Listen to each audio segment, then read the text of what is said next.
Hi வணக்கம் மக்களே. இன்னைக்கு நம்ம பிரேக்ஃபாஸ்ட்டுக்கு ஆப்பம் பட்டாணி குருமாங்க. சாஃப்டாக ஆப்பம் மாவுக்கான மெஷர்மெண்ட் இன்னொரு வீடியோவில் சொல்கிறேன்.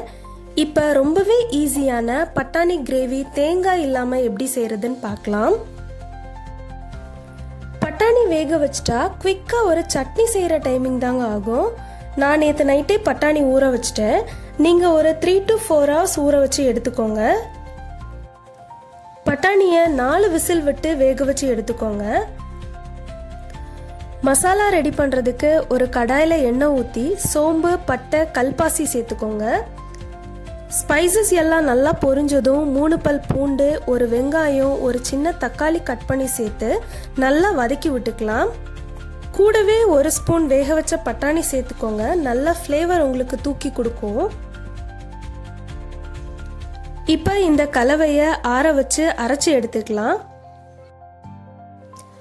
குருமா செய்கிறதுக்கு அதே கடாயில் எண்ணெய் ஊற்றி கடுகு, கருவேப்பிலை, பச்சை மிளகாய் தாளித்து அதோட சின்னதாக கட் பண்ண வெங்காயம், தக்காளி, உப்பு சேர்த்து நல்லா வதக்கி விட்டுக்கோங்க.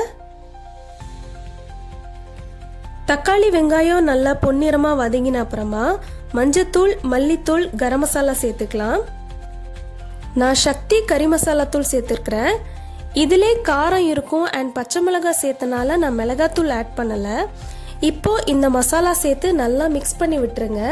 தேவையான அளவு தண்ணி, உப்பு அண்ட் பட்டாணி கடலை சேர்த்து நல்லா கொதிக்க விட்டுருங்க. குருமா நல்லா கெட்டியானதும் கொத்தமல்லி இலை சேர்த்து இறக்கிடுங்க.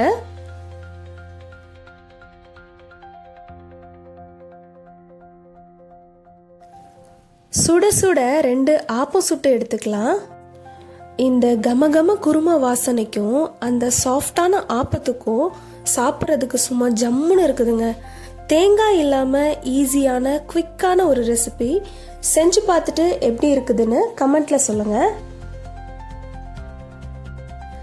அப்படியே நம்ம சேனலை லைக் பண்ணி சப்ஸ்கிரைப் பண்ணுங்கள். தேங்க்யூ.